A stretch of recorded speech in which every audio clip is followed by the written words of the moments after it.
Welcome to DMP Training Center. I'm Adam, and today we're going to talk about the 4000 series of cameras. The 4000 series cameras consist of a dome and a cube camera. They both run off of PoE hardwired network connections, and the cube camera also supports Wi-Fi connectivity.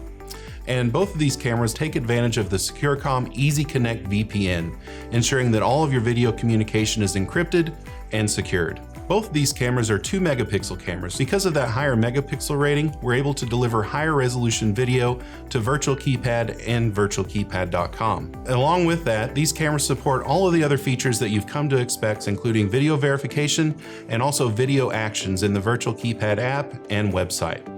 So let's take a moment to look at how to get one of these cameras set up and configured in Dealer Admin.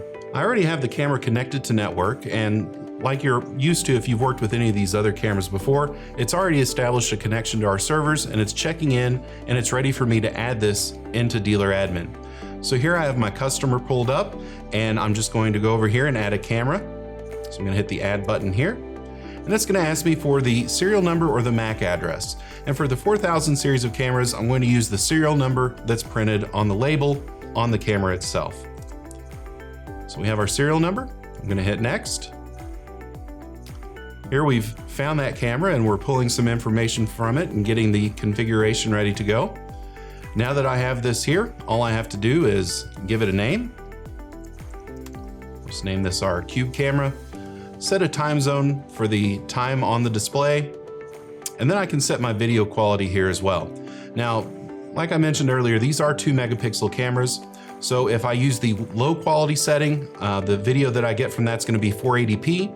Medium quality will give you 720p video, and then finally the high quality video will give you 1080p video.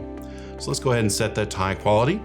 I can choose how to handle clips on the camera. Right now I have those set to never record on motion, but of course I can change that if I need to.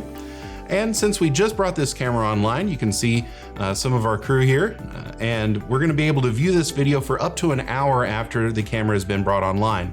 After that, the only place to view that camera would be in Virtual Keypad, and the end user or the customer would be the only person who's able to see that video. Once we have all these settings configured, we're going to hit save. And now we have this camera added in, and it's going to be able to be viewed from Virtual Keypad and from the Virtual Keypad app. Well, thank you for joining me to talk about our new 4000 series of cameras. I hope you have a great rest of your day.